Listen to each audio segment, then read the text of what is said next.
G'day guys and gal. A bit of a wacky part of 40k lore is that it has a 10,000 year gap in it. The Emperor rose to power, led the Crusade, took a huge L during the Horus Heresy, and 10,000 years fly by and here we are. Guilliman's curb-stomping chaotic bitches while the Silent King is telling the Tunids to get the fuck off his lawn. But what the hell happened during those 10,000 years? Why was there this seemingly massive time skip no one seems to talk about? Why is all the cool stuff for the cool characters happening now? Where were the Nids, the Necrons, and the Tau during those 10,000 years? The good news is there is actually a fair bit of lore in between the 30th and 40th millennium, so let's jump in and check out all the key moments between the heresy and the current setting to see what actually happened. Before we get started, the only thing I like more than free stuff is free stuff that I actually want, and Geology is giving all of us free stuff we actually want right now. Geology is a skincare company that I've been a customer and partner of for like, oh god, 4 or 5 years now. Basically, they know us guys have no idea how to use skincare properly, so you simply fill out a quick survey and then you get a custom skincare routine sent to your door with easy to follow instructions. They only use ingredients that actually work, no snake oil nonsense. Whenever I've shown a lady friend of mine Geology, they always want some for themselves, as it's all the stuff they buy individually and spend a fortune on put into a couple easy to use creams. It's not oily, doesn't smell, it just works, and the results speak for themselves. This is me before I started using Geology. This is me now years later. I'm happy. They also have a range of awesome hygiene products to keep you looking and smelling fresh. As you may have noticed, I basically stopped taking sponsorships this year to give you guys a better viewing experience, but I refuse to drop Geology as it really works. So you get 100% off, that's right, your first skincare package, then use my link below. Geology is also now available on Amazon, there'll be a link for that as well. Cheers to Geology for sponsoring this video. Today we'll go over the 10,000 year seemingly dead zone in between the end of the heresy and the current setting. Let's get into it.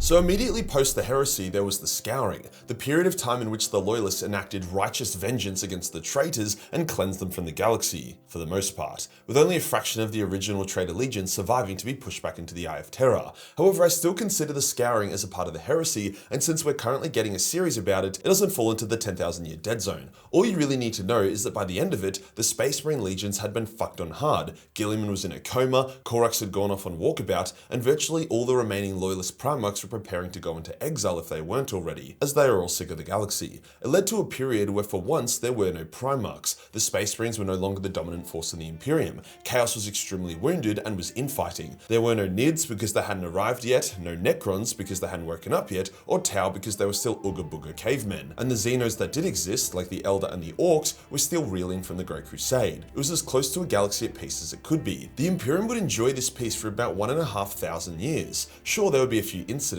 like Rogel vanishing and Abaddon briefly appearing to kill Sigismund, but nothing remotely on the scale of what was seen in the past. All the while, the Primarchs would be forgotten as nothing more than as figures of legend, and Space Marines would be thought of as myth by most Imperial citizens. The Imperial truth would be corrupted to become the Imperial cult, as the Emperor became venerated as a god. The only ones with the memory and authority to save the Emperor's dream for humanity were the Custodian Guard. However, they were still in mourning over their failure to save the Emperor, and they couldn't give less of a fuck about the Imperium. Thus, the Emperor's dream died. Then in mid-M31, something extremely random and shit happened. The Beast emerged, a massive demi-Krork war boss that was so powerful that he managed to raise the largest Orc army ever seen. His Wah aura being so overwhelming that it lifted the collective strength and intelligence of the entire Orc race. It was a very strange time. The Imperium was getting rocked, the Imperial Fist chapter was completely wiped out and had to be rebuilt from donated gene seed from Imperial Fist successors, Elder Harlequins broke into the Imperial Palace and initiated the galaxy's worst attempt at diplomacy, Vulcan reappeared and then sacrificed himself to take out the Beast, only for 12 more beasts to randomly emerge. I'm not sure what the writers were smoking when they created this series, but yeah, bizarre. Then the Imperium was at the mercy of the Orcs until they used some reverse Wah, Sister of Silence, fuck you hacks to make all the Beast's brains explode, which then made every Orc's nuts blow up and knock them back into their role as the galaxy's punching bag. Although wacky, this event would serve as the origin story of the Death Watch, those badass Xeno hunters, so there you go. It also would lead into the next subplot called the Beheading. See, the Master of the Assassins had been chosen as Lord Protector of the Imperium for his incredible efforts during the War of the Beast. However, the Master Assassin believed the High Lords were shit as they spent most of the war bickering, so he assassinated all of them and made himself Master of the Imperium. Funnily enough, no one actually came up to challenge him as he ended up being a very effective ruler.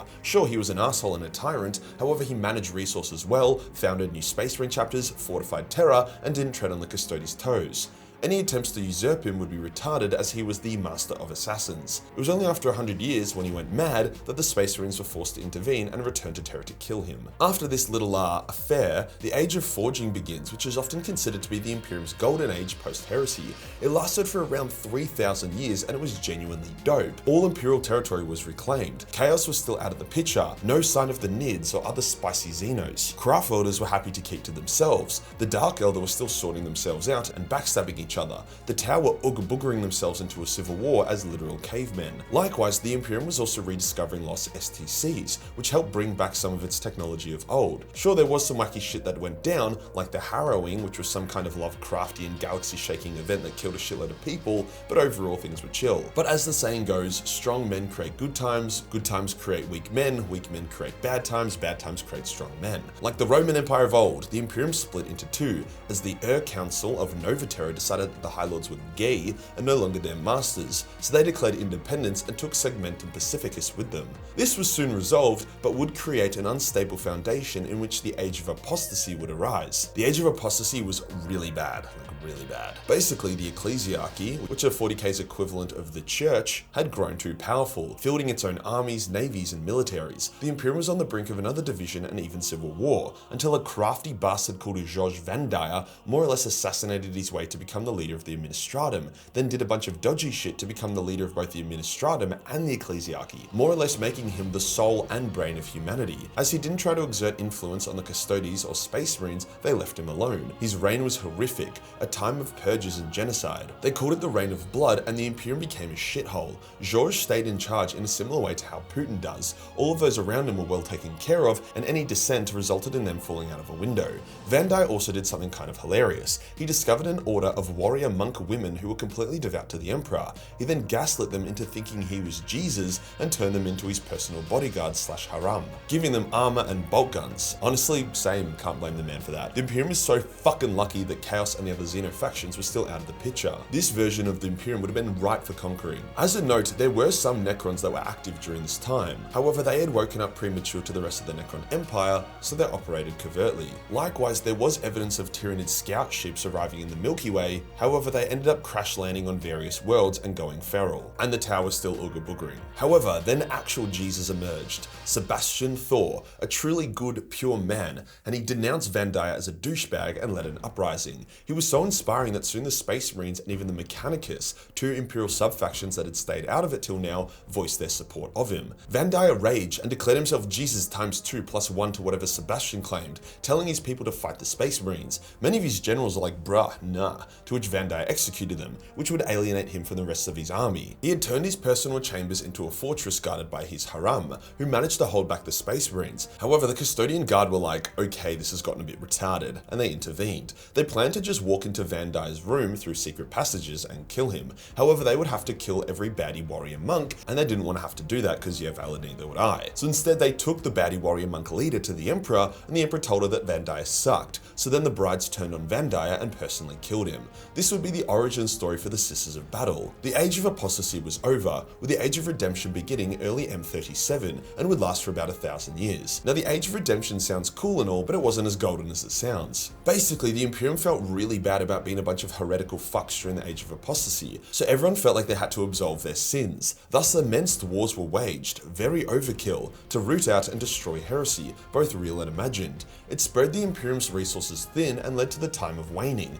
Basically, the Imperium was broke and not at a good time. See, various Xeno factions, notably the Orcs, had regained a lot of strength. Likewise, Chaos had also begun attacking real space once again, with many Imperial worlds falling. Other worlds rose up in rebellion whilst the Space Marines came forth and began issuing their own martial law, seizing direct control of planets from ineffectual governors. This is the period of stagnation, war, and darkness that was leading up to the current setting. It was during this period that the Tau became a spacefaring civilization and began threatening the Imperium's borders. Well, I mean one very small border called the Damocles Gulf, but still. This time of waning is kind of when the 40k lore begins. See, 40k lore starts in M41, which is the tail end of the time of waning, and a lot of hectic shit happened in M41. The Siege of Vrax, the arrival of the Tyranids, and subsequent Battle of Macragge, the Macarian Crusade followed by the Macarian Heresy. The awakening of the Necrons was also in M41, alongside numerous Black Crusades. This is why a lot of the lore in M41 is quite grimdark and hopeless. The Imperium is weak and their enemies are many, but as I said at the start,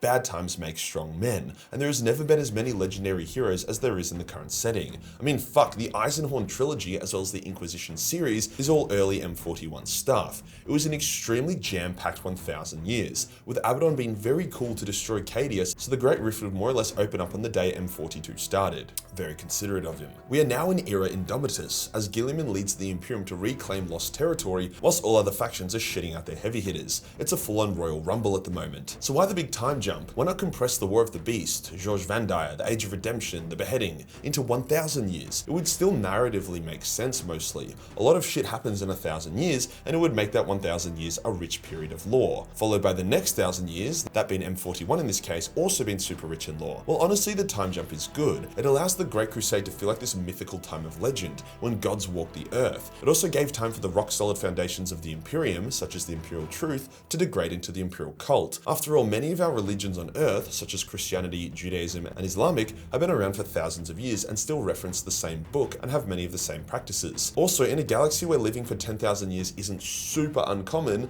that would be the amount of time you'd need for it to feel like a genuinely different era. Either way, now you know that the 10,000 year gap mostly featured a time of peace, where all factions were rebuilding after the heresy, with the occasional retarded shit, like the War of the Beast or the Age of Apostasy. If you enjoyed the video and you want to support the channel, then pick up a Major Mini Titan. That's right, we have 3 badass Titans that have just landed in the range. Hit the subscribe button, hit the real subscribe button for more unknown lore. Join the Discord for more memes, and I'll see you in the next one. Peace.